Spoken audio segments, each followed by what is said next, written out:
अगर आप घर में तुलसी जी का पौधा लगाने जा रहे हैं तो आपको ध्यान रखना चाहिए कि इसे कुछ विशेष दिनों में ही लगाया जाए ताकि इससे समृद्धि बनी रहे।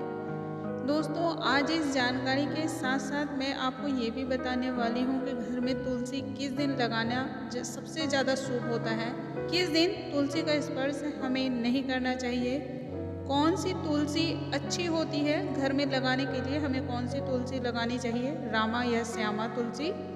साथ ही घर में नित्य क्रिया में जो हम पूजा करते हैं उसमें तुलसी जी की पूजा किस तरीके से करना चाहिए, तुलसी के सूखे हुए पौधे का क्या करें, ऐसे बहुत सारे आपके सारे सवालों का जवाब लेकर आई हूँ। नमस्कार दोस्तों, आप सभी का द डिवाइन सोल में बहुत बहुत स्वागत करती हूँ।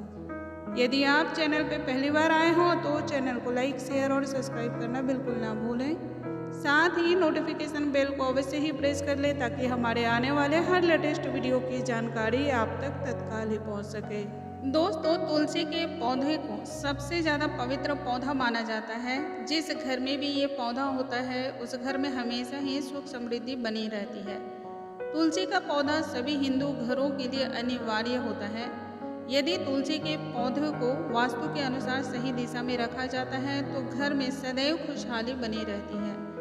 जिस तरह तुलसी के पौधे को लगाने की दिशा जरूरी होती है, ठीक उसी तरह इसे सही दिन में भी लगाने की सलाह दी जाती है। हिंदू धर्म शास्त्रों में और वास्तु के अनुसार भी तुलसी का पौधा घर में हमेशा ही गुरुवार के दिन लगाना सबसे ज़्यादा शुभ होता है।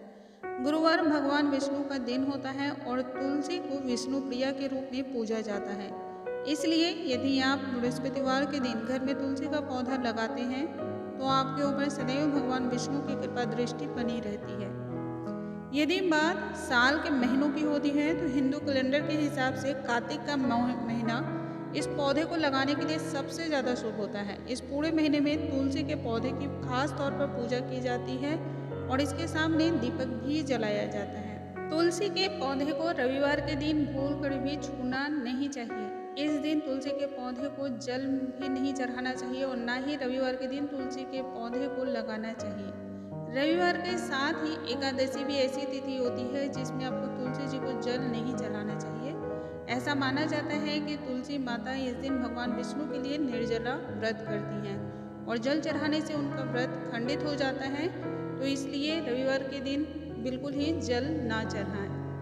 जिस तुलसी की पत्तियां हरी होती हैं उन्हें रामा तुलसी कहते हैं और जिनकी पत्तियां गहरे रंग की होती है उन्हें श्यामा तुलसी कहा जाता है। श्यामा तुलसी भगवान कृष्ण तथा राधा रानी के भक्तों के लिए पवित्र मानी जाती है। यह भगवान कृष्ण से जुड़ी हुई है क्योंकि इसका बैंगनी रंग भगवान कृष्ण के गहरे रंग के समान होता है। ये दोनों ही प्रकार की तुलसी घर के लिए शुभ ही होती है, लेकिन ज़्यादातर घरों में जो हल्के रंग की तुलसी होती है उन्हें ही लगाया जाता है और उसे ज़्यादा शुभ मानते हैं। हिंदू धर्म में तुलसी के पौधे को सभी पौधों में सबसे ज़्यादा जैसे कि पवित्र मानते हैं। तुलसी के पौधे को स्वर्ग और पृथ्वी के बीच का बिंदु माना जाता है।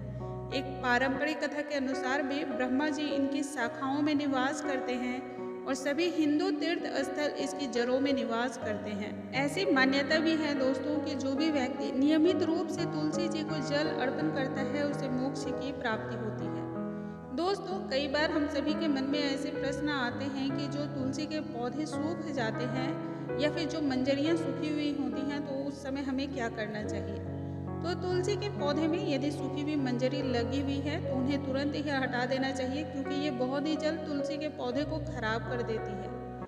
जिस गमले में तुलसी जी का पौधा लगा होता है उसकी मिट्टी भी इतनी पवित्र होती है कि उसमें दोबारा तुलसी जी का पौधा लगाया जा सकता है। तुलसी के पौधों की शाखाओं को बिना वजह उखाड़ना या फिर काटना नहीं चाहिए। यदि यह पौधा सूख जाए तो सूखे पौधे को उचित धार्मिक संस्कार के साथ किसी भी नदी में प्रवाहित कर दें या फिर मिट्टी के नीचे आप उसे दबा दें। मिट्टी के नीचे भी आप उसे दबा सकते हैं, ये भी बहुत ही अच्छा तरीका होता है। तुलसी के सूखे पौधे को इधर उधर कभी भी नहीं फेंकना चाहिए और ना ही घर में सूखे पौधे को रखना चाहिए। ये नकारात्मक जो है चीज़ों को क्रिएट करती हैं। दोस्तों, मुझे उम्मीद है आज की ये जानकारी आप सभी को बहुत ही अधिक पसंद आई होगी। जानकारी पसंद आई हो तो इसे ज़्यादा से ज़्यादा शेयर करना बिल्कुल ना भूलें। अगले वीडियो में एक नई जानकारी के साथ फिर से मिलूंगे, तब तक के लिए नमस्कार दोस्तों।